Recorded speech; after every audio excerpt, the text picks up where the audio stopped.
Jamaah Masjid Nurul Karamah yang saya hormati, alhamdulillah pada malam ini kita ngaji lagi, salah satu media untuk meningkatkan kualitas ibadah kita, karena kita tidak cukup hanya sekedar menjadi ahli ibadah, karena kita tidak cukup hanya menjadi orang yang soleh, tapi orang solehnya itu pas-pasan, orang soleh yang nggak ngerti ilmu, itu lebih berbahaya ya.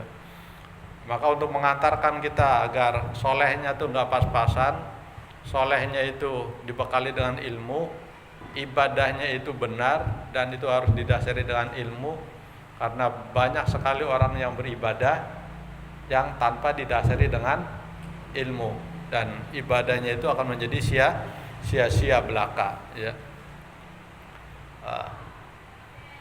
Wasilah ini, momen ini, kajian ini yang insya Allah setiap malam minggu kita laksanakan, pelan tapi pasti akan dapat mengantarkan jamaah menjadi orang-orang yang berilmu, menjadi orang-orang yang ahli ibadah, menjadi orang-orang yang insya Allah ibadahnya diterima oleh Allah Subhanahu wa Ta'ala. Amin amin ya rabbal alamin. Hadirin jamaah Masjid Nurul Karamah yang saya hormati, pada malam ini kita akan membahas tentang Al-Muharramatu Minan Nisa, Tafsir Ahkam, karangan Asy-Syaikh Al-Imam Ali As-Sabuni, seorang doktor di Kuliatis Syariah di Makkah Al-Mukarramah. Beliau wafat pada tahun 2021 yang lalu, termasuk min jumlatil ulama ilmu ta'akhirin, termasuk ulama-ulama modern di zaman ini. Tapi tingkat keilmuannya sungguh luar biasa. Kitabnya alhamdulillah sudah sampai di tengah-tengah kita, dan pada malam ini kita akan membahas tentang Al-Muharramatu Minan Nisa, perempuan-perempuan yang diharamkan ya, untuk kita nikahi. Nah, bab ini jamaah harus betul-betul paham siapa perempuan yang tidak boleh kita nikahi. Sekali bapak salah mengambil tindakan, itu bukan hanya batal nikahnya, tapi jaminannya neraka ya, jaminannya neraka karena salah menikahin orang gitu, atau salah memahami. Nah, di dunia ini ada orang yang boleh kita nikahi, ada juga orang yang tidak boleh kita nikahi. Dalam agama Islam, hukum nikah itu sendiri juga itu bisa berubah-berubah, bisa berbeda-beda, terutama dalam bab nikah. Nikah itu bisa saja dihukumi sunnah. Ini sebagaimana yang jamaah pahami. Nikah itu hukumnya apa? Sunnah apa wajib? Ya. Sunnah apa wajib? Nah, ya. Hukum nikah itu tidak hanya sunnah jamaah, tapi juga bisa berubah menjadi wajib. Bahkan nikah bisa saja hukumnya berubah menjadi makruh. Yang lebih mengkhawatirkan lagi, nikah itu juga bisa saja jatuh pada hukum haram. Ya, itu nikah. Nikah yang wajib bagaimana? Nikah yang wajib itu adalah nikah yang laki-lakinya sudah mampu, baik secara umur maupun secara finansial, dan sehat rohani dan jasmani. Dalam kondisi seperti itu, laki-laki sudah dihukumi wajib menikah. Wajib. Ya. Sunnah bagi mereka yang sudah punya kemampuan, ya, namun kemampuannya baru ya merintis, belum begitu mampu, tapi dia sudah punya keinginan untuk menikah. Nah, ini termasuk dihukumi sunnah. Dihukumi makruh kalau udah punya satu pengen nambah. Tapi bukan itu makruhnya ya. Makruhnya itu adalah dia belum punya kemampuan secara finansial. Ya. Batinnya sih sudah siap, namun dohirnya itu belum. Namun memaksakan ingin segera menikah. Ya. Itu dihukumi makruh karena secara finansial dia belum siap sepenuhnya. Ya. Bisa juga nikah itu dihukumi haram. Ya. Bagaimana dia bisa dihukumi haram menikah itu? Apabila dia tidak bisa memberikan nafkah baik dohir maupun batin, itu dihukumi haram nikah karena akan mengecewakan pasangan. Ya. Dohir batinnya nggak mampu, terus nikah buat apa? Ya, bikin sengsara anak orang kan? Maka dihukumi haram nikahnya. Nah, itu hukum bernikah. Nah, pada malam ini kita akan membahas tentang wanita yang diharami atau yang diharamkan untuk dinikahi. Disebut dengan judulnya Al-Muharramatu Minan Nisa. Ayatnya adalah surat Al-Baqarah ayat 23. Saya bacakan ayatnya ya. Bismillahirrahmanirrahim. Hurrimat alaikum ummahatukum wa banatukum wa akhwatukum wa ammatukum wa khalatukum wa banatul akhi wa banatul ukhti wa ummahatukum allati arda'nakum wa akhwatukum minar radha'ah ila akhiril ayat. Ya. Hadirin jamaah Masjid Nurul Karamah yang saya hormati. Artinya adalah wala tankih hurrimat alaikum ummahatukum, diharamkan atas kalian.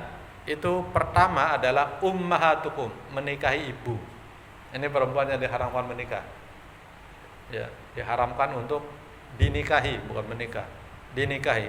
Siapa yang pertama? Yang pertama adalah ibu. Ini jamaah harus paham. Harus paham, nggak boleh salah di bab ini. Karena sekali salah menganggap ibunya itu halal, itu neraka. Maka saya katakan di awal seperti itu. Jangan sampai salah memahami. Jadi ada perempuan yang diharamkan untuk kita nikah. Ya. Ini kan ada legendanya. Siapa itu? Siapa? Sang Kuryang. Sang Kuryang yang ingin menikahi ibunya. Ya. Itu menjadi legenda. Entah itu kisahnya benar atau tidak, tapi itu menjadi cerita rakyat yang menarik, dan sampai filmnya juga. Ya Pak Abdul itu termasuk penggemarnya. Nonton apa namanya, layar tancap. Zaman itu belum ada gedung film ya Pak? Misbar. Oh ya Misbar. Misbar, gerimis, bubar. Itu zaman itu ya, belum ada gedung film kayak keren-keren sekarang di mall-mall itu ya. Kelapa Gading di Bekasi, mall Bekasi itu keren-keren sekarang kan.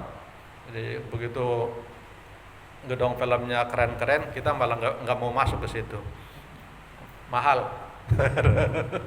Enakan Misbar ya Pak Abdul ya. Iya, kadang naik pohon juga bisa. Naik pohon yang dilihat itu. Iya. Jangan naik pohon, molos lewat pagar. Lewat pagar itu kita masukin. Nah, di dalam kisah Dayang Sumbi dengan Sang Kuryang itu adalah pernikahan yang ingin dilaksanakan oleh seorang anak terhadap ibunya. Dan itu gagal jamaah. Ya. Karena agama manapun itu tidak memperbolehkan seorang anak menikahi ibunya. Tapi di era zaman dahulu, jahiliyah, ya, itu masih banyak jamaah. Ya. Seorang anak yang menikahi ibunya. Itu kan luar biasa. Ya. Nah, Islam datang dengan membawa ajaran yang pasti untuk mensejajarkan dan menempatkan manusia sesuai dengan makomnya. Dengan kalimat hurrimat alaikum ummahatukum, diharamkan atas kalian, pertama adalah ibu. Yang kedua, wabanatukum, anak perempuan. Perempuan yang tidak boleh dinikahi atau kita nikahi. Itu adalah anak perempuan. Yang kedua. Ya. Seorang ayah nikahin anaknya. Tapi kalau di Indonesia itu hampir nggak ada. Tapi kalau ayah menyetubuhi anaknya, kayaknya ada di Indonesia.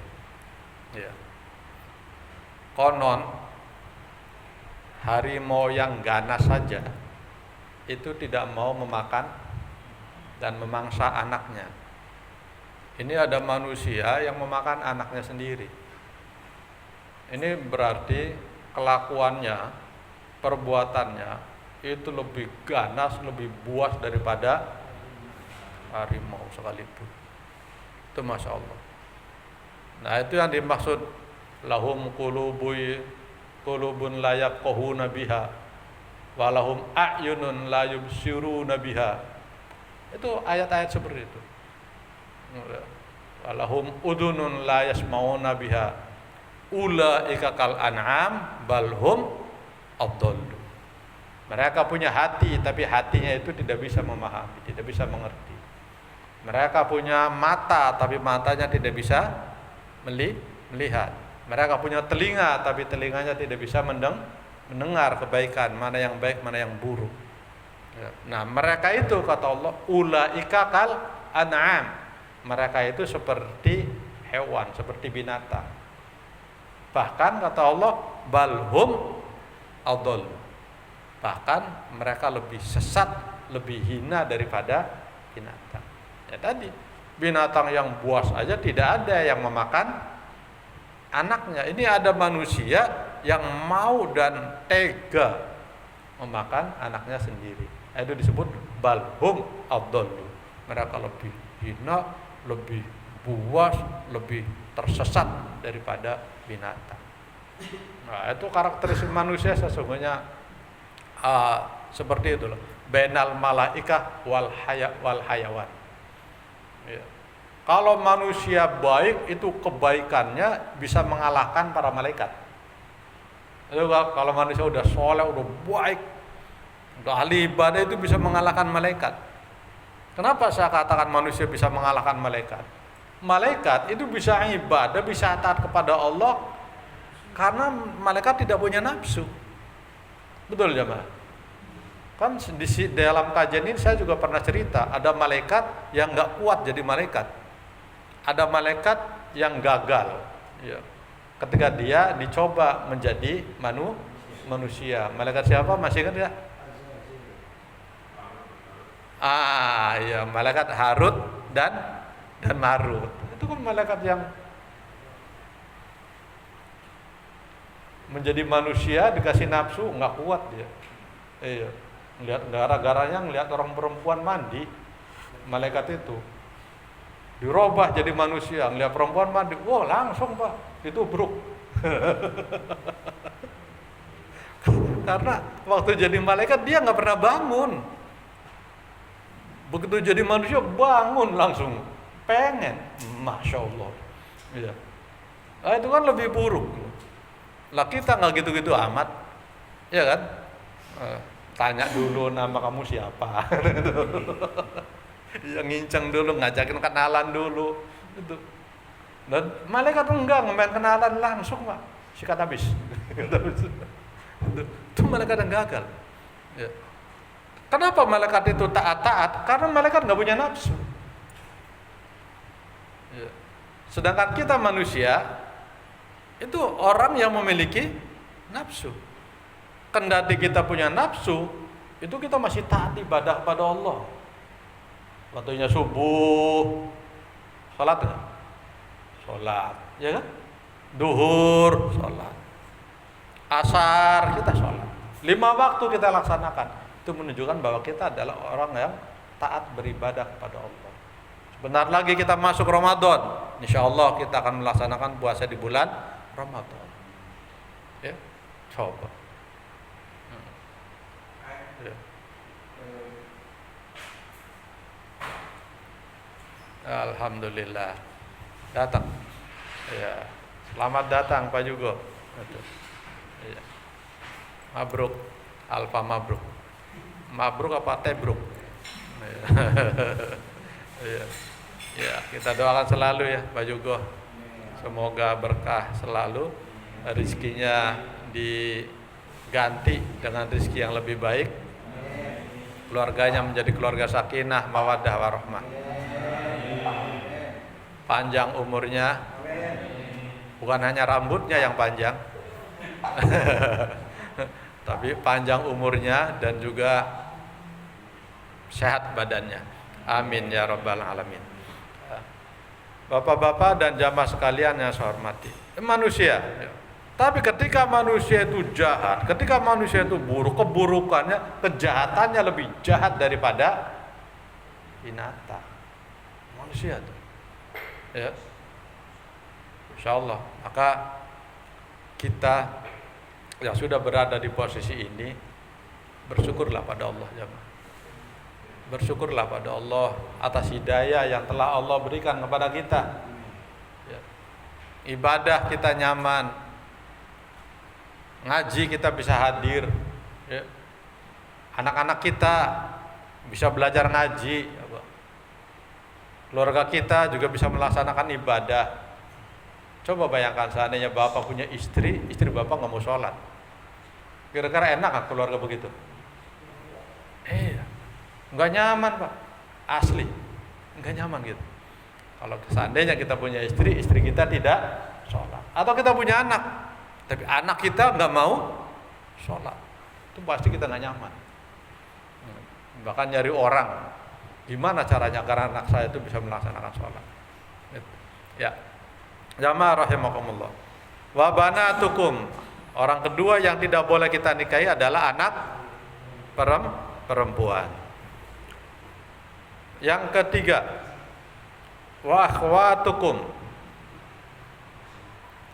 saudara perempuanmu, kakak perempuan atau adik perempuan. Ya. Alhamdulillah. Barakallah. Makasih Pak.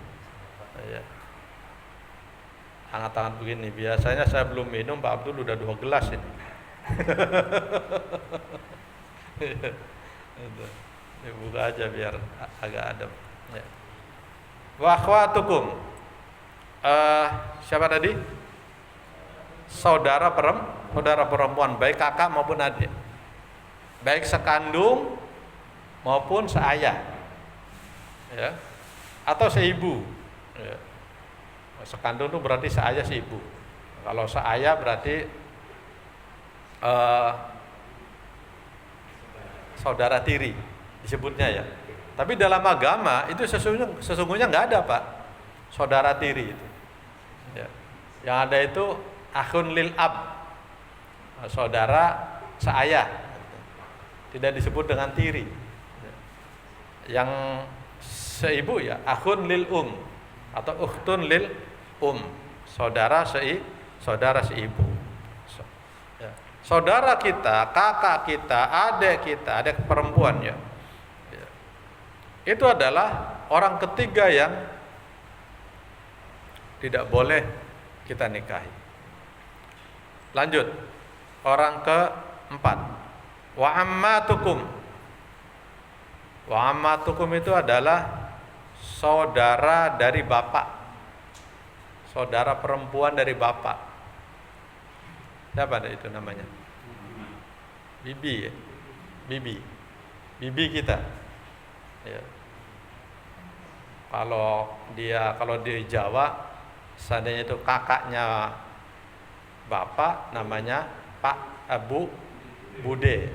Kalau adiknya bapak namanya Bule ya, Bule.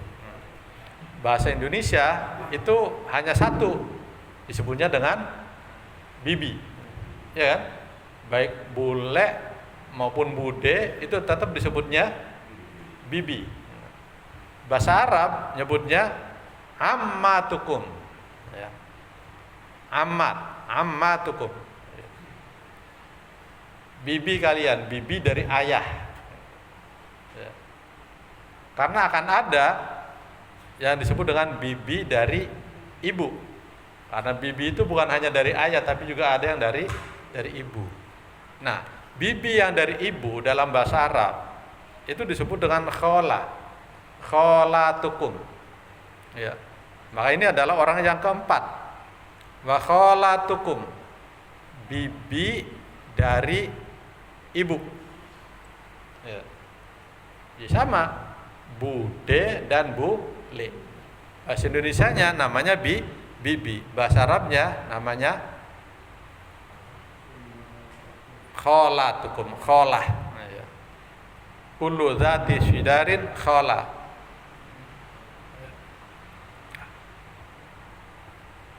Ini dari segi bahasa Arab. Sedangkan dari bahasa Indonesia itu nggak ada istilah bibi dari ayah, bibi dari ibu. Sama-sama disebutnya dengan bibi atau tante. Ya Pak ya? Iya. Tidak bisa dibedakan antara yang dari ayah dari ibu. Yang detail yang bahasa Arab ini. Yang dari ayah disebutnya ammah, yang dari ibu disebutnya dengan kholah. Ya. Bahasa Indonesianya sama, disebutnya dengan bibi atau tante. Ya. Nah. Wa ammatukum wa kholatukum. Apa kholah? Bibi dari ibu.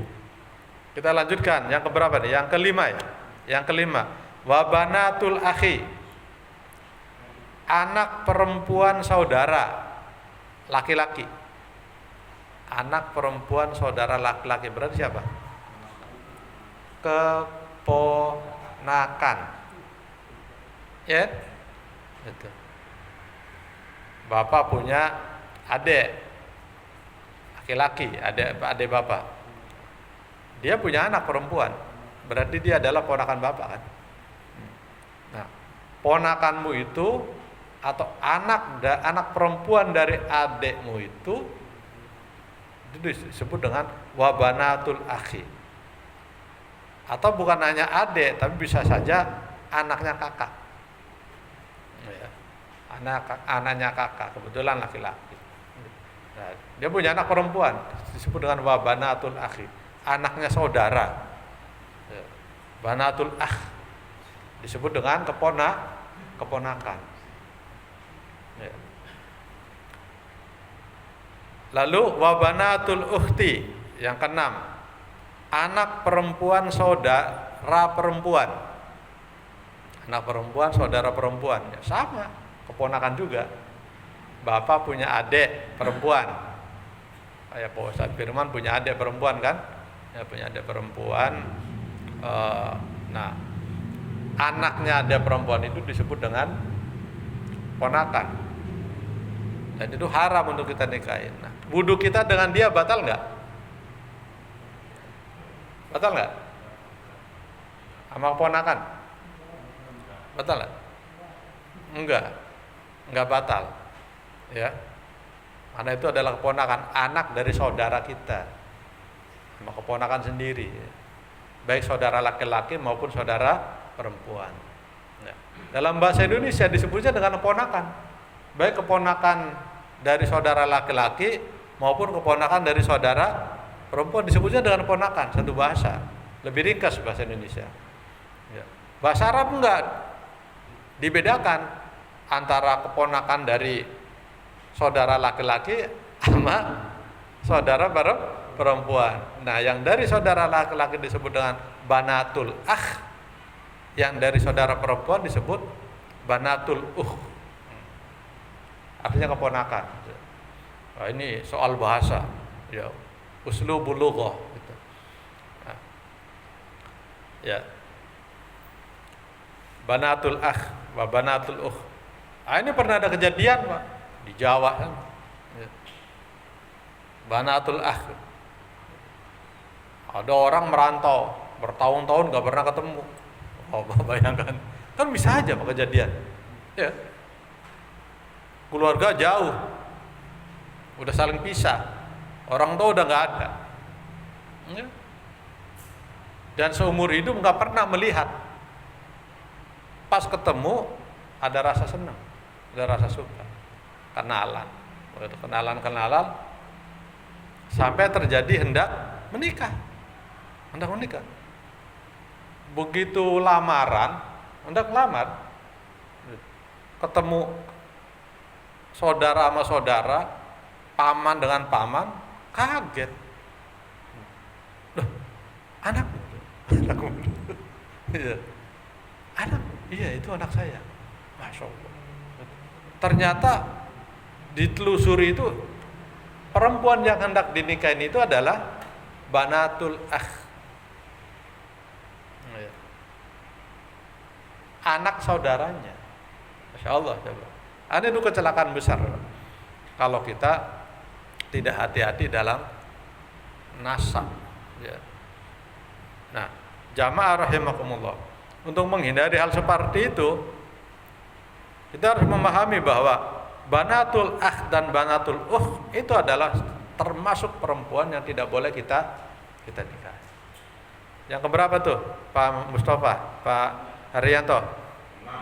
6. Sekarang yang ke-7. Wa ummahatukumul lati arda'nakum. Ibu yang menyusui kalian. Ya.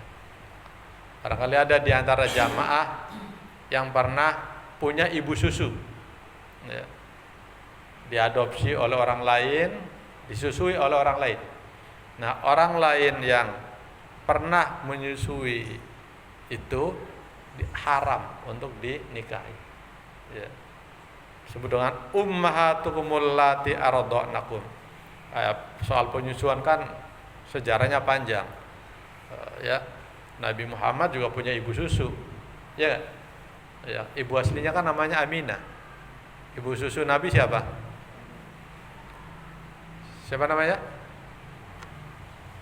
Ibu susu Nabi Halimatus Sa'diyah sama Suwaibah Aslamiyah. Itu ibu susu Nabi. Ya.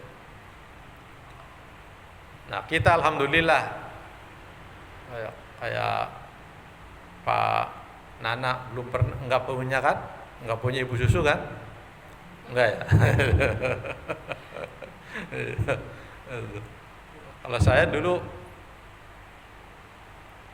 punya ibu susu, itu atas dasar pengakuan tetangga. Dia bilang, tetangga kan kalau di kampung itu manggil saya Zen, karena dari Zainal itu, panggilnya Zen. Zen, kamu dulu waktu masih bayi saya pernah nyusuin. Pernah nyusuin kamu? Iya Tama, iya. Ya walaupun nggak lama gitu.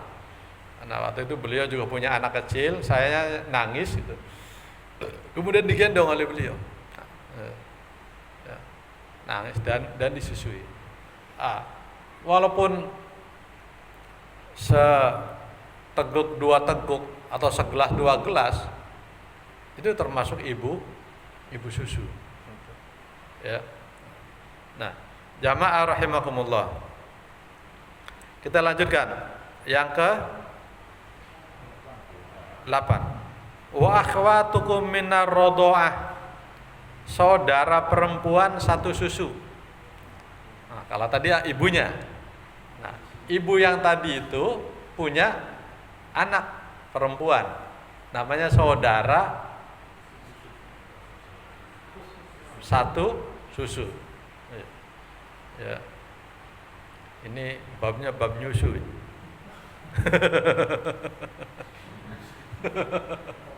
Iya. Padahal di sini adanya teh.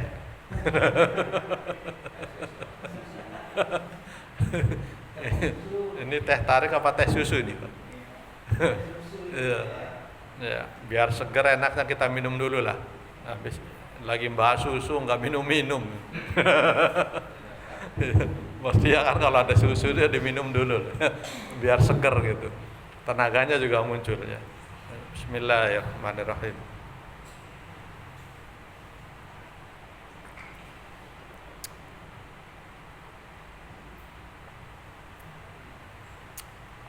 Alhamdulillah.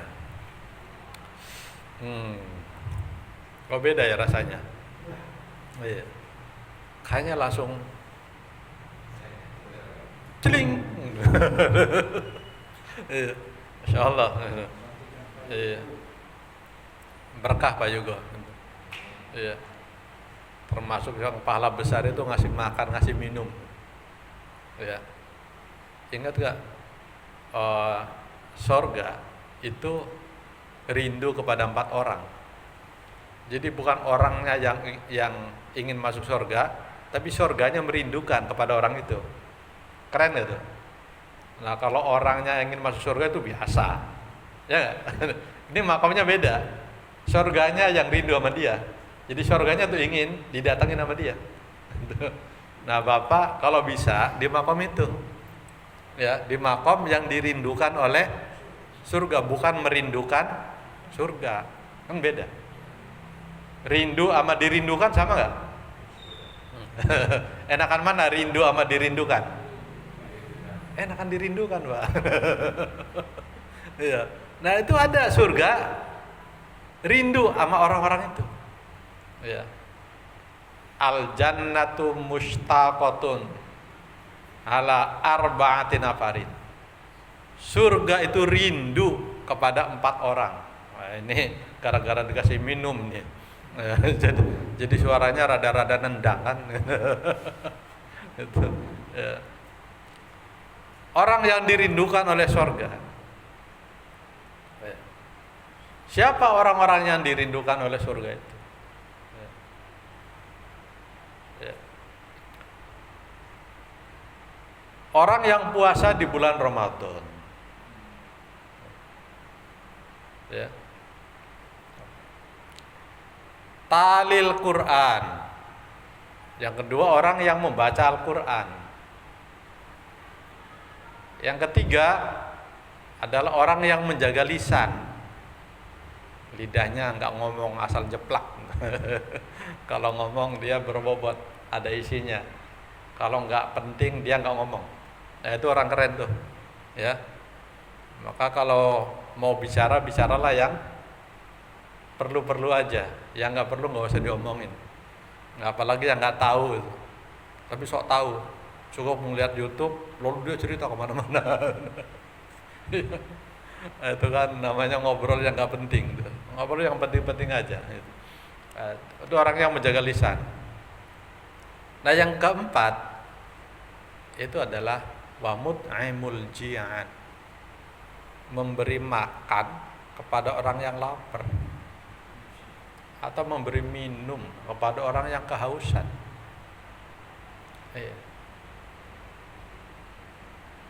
Ada tetangga lapar, kasih makan Pak. Ya. Ada ayam lapar, kasih makan Pak. Ada kucing lapar, kasih makan. Ada kucing lapar, ditendang.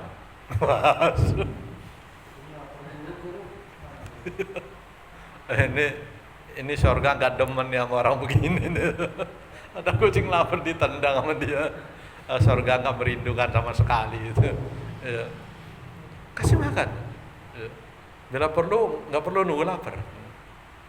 Itu mut'imul ji'an, memberi makan. Ya termasuk di antara yang memberi makan itu adalah tentu saja memberi minum.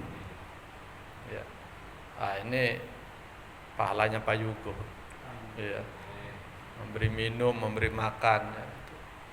Kalau trennya begini terus sampai akhir hayat, Masya Allah Pak Yugo, investasinya luar biasa. Tinggal ditunggu konsisten apa enggak.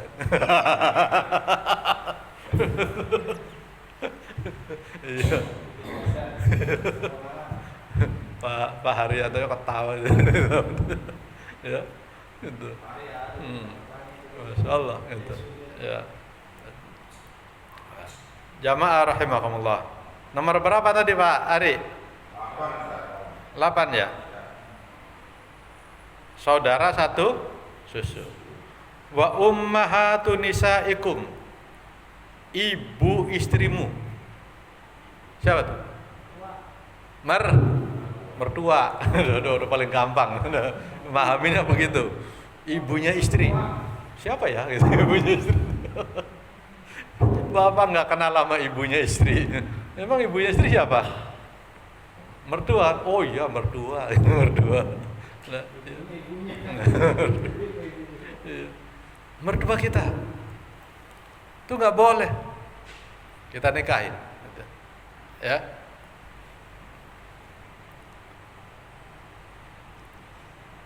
Ibunya istri atau mertua.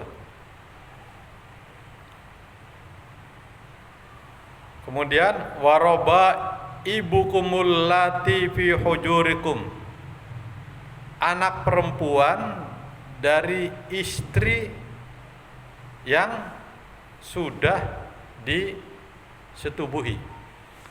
Waroba ibukumul lati fi hujurikum min nisaikumul lati dakhaltum bihinna. Itu kalimatnya panjang. Artinya anak perempuan dari istri yang telah kamu setubuhi. Siapa dia? Anak tiri. Memahaminya begitu gampang. Tapi anak tiri yang sudah ibunya dinikahi dan sudah disetubuhi.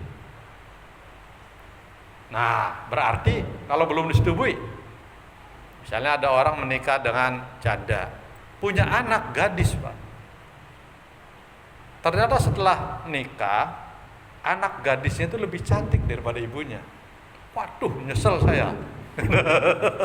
Kenapa nggak nikah sama anaknya aja gitu? Ya, anaknya gadis, ya. Karena anaknya gadis, otomatis ibunya janda. Ternyata lebih cantik anaknya. Tapi udah nikah. Boleh nggak dibatalin pernikahannya? Wah, nikahnya nggak jadi ya. Kenapa? Saya mau sama anaknya aja. Ini kan kurang ajar gitu. Ya, kurang ajar. Tapi kalau terjadi begitu boleh nggak jamaah? Ya. Baik. Fa illam takunu dakhaltum bihinna fala junaha alaikum. Kalau kamu belum menyetubuhi ibunya, maka kamu boleh menikahi anaknya. Nah, ini ilmu baru, tapi jangan diamalin, songong. Ya, Bapak nikah dengan janda, jandanya punya anak gadis dan anaknya lebih cantik. Belum sempat disetubuhi ibunya, nggak jadi. Saya nggak jadi deh. Saya mau sama anaknya aja. Boleh nggak? Secara hukum boleh, Pak. Secara hukum. Walaupun secara hukum boleh, tapi ya apa yang memang harus begitu kan? Kan kita nggak akan berani melakukan itu, dong? Karena ini hal yang tidak pernah terjadi barangkali. Ya, tapi seandainya terjadi, itu nggak apa-apa, boleh. Seandainya, ya. Iya. Tapi janganlah. Ya. Karena itu sakitnya tuh di sini. Iya. Ya, kan ada lagunya itu. Sakitnya tuh di sini. Apa perasaan ibunya ini? Ya nggak? Ya, sudah dinikahi kemudian nggak jadi di sini berarti dicerai karena udah dinikahin kan, dicerai ibunya kemudian pindah ke anaknya. Wah, dahsyat. Apa kata dunia itu? Wah, itu udah kayak film India aja. Masya Allah itu. Nah, yang nggak boleh itu kalau ibunya sudah dinikahi dan sudah disetubuhi. Itu nggak boleh. Berarti anak perempuannya itu adalah statusnya anak tiri. Ya. Nah, anak tirinya itu nggak boleh. Misalnya ibunya ini meninggal, ya, meninggal ibunya. Inna lillahi wa inna ilaihi raji'un. Nah, anak tirinya ini kan sudah tumbuh dewasa dan si bapaknya ini berarti statusnya sudah duda. Boleh nggak dudanya ini menikahi anak tiri yang sudah dewasa itu? Itu dihukumi haram, Pak. Alasannya apa? Karena ibunya sudah disetubui. Itu alasannya. Tahu-tahu udah habis waktunya. Ya.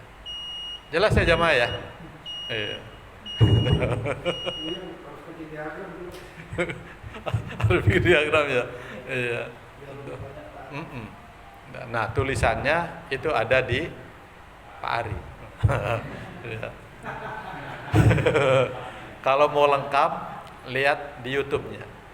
Ya. Karena ini saya unggah nanti di YouTube. Lihat channelnya, channel saya. Ini saya rekam. Nah, baik.